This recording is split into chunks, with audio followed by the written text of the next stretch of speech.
Megastar Chiranjeevi గారి కొడుకుగా ఇండస్ట్రీకి ఎంట్రీ ఇచ్చి అతి కొద్ది కాలంలోనే తనకంటూ ఒక ప్రత్యేకమైన గుర్తింపును సంపాదించుకున్నారు mega power star Ram Charan Tej. Back to back సినిమాలతో హ్యూజ్ ఫ్యాన్ ఫాలోయింగ్ ని సొంతం చేసుకున్న చరణ్ RRR మూవీ తర్వాత శంకర్ గారి దర్శకత్వంలో గేమ్ చేంజర్ మూవీతో త్వరలో ప్రేక్షకుల ముందుకు రాబోతున్నారు.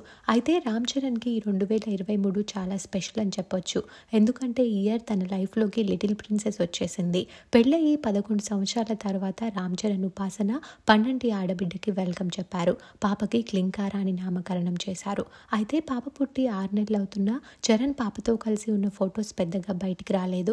అయితే నిన్న క్రిస్మస్ సెలబ్రేషన్స్ అంటూ ఉపాసన కొన్ని బ్యూటిఫుల్ ఫొటోస్ ని అభిమానులతో షేర్ చేసుకున్నారు. ఆ ఫొటోస్ లో కూతురు క్లింకారాని చరణ్ ఎత్తుకున్న కొన్ని బ్యూటిఫుల్ ఫొటోస్ ని బెస్ట్ డాడ్ అంటూ షేర్ చేసింది ఉపాసన. ఆ ఫొటోస్ ఇప్పుడు నెట్టింట్లో వైరల్ అవుతున్నాయి. ఆ ఫొటోస్ చూసిన వారు క్యూటెస్ట్ ఫొటోస్ అంటూ కామెంట్స్ పెడుతున్నారు. రామ్ చరణ్ తన కూతురుతో ఉన్న ఆ బ్యూటిఫుల్ మూమెంట్స్ ని మనం ఈ వీడియోలో చూసేద్దాం.